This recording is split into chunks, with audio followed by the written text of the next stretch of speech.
We're going to look at why is it important to have a website. And in this course, you're going to learn how to create a free website of your own. So I wanted to show you why is it important to have a website. Websites are actually property online. So you would have seen on the introduction, on the course introduction, uh, this little picture was trying to explain to you basically why is it important to have a website. Websites are seen as your home online. So if you have a website, you have a little home that you own that you could do whatever you like on, and nobody can shut it down except you. So it's not like your Instagram or Facebook. Sometimes the algorithm changes and it's slow, and sometimes it's fast, or sometimes they shut it down. So your website, you will be the only one that is in control and are the only one that own it, and you can do whatever you want on the website. So what is important is that your website needs a home.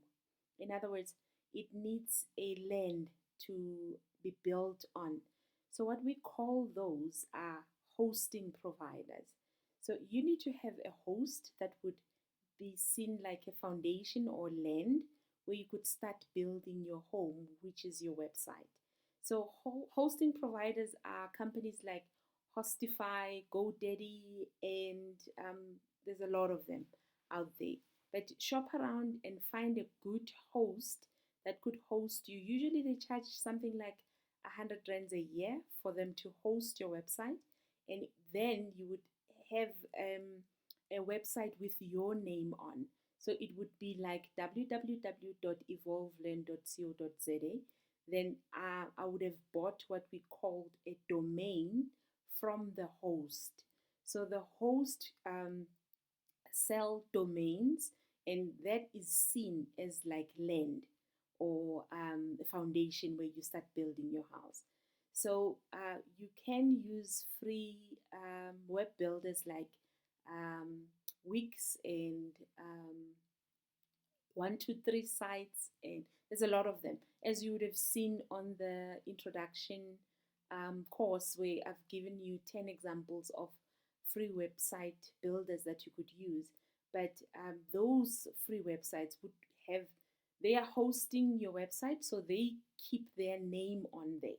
So it will always be like evolve.wix.com and /evolveland.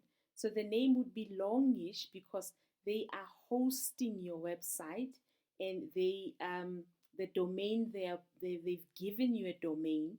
That's why they have given you their free name. In a way, you're sort of like advertising for them.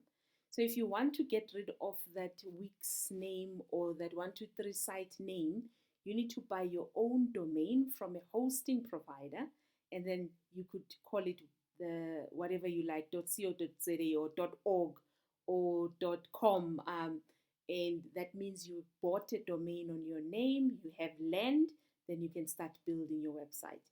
So your website would be a www.evolve.co.za or .com. That is sort of like a street address. That is where people find your home.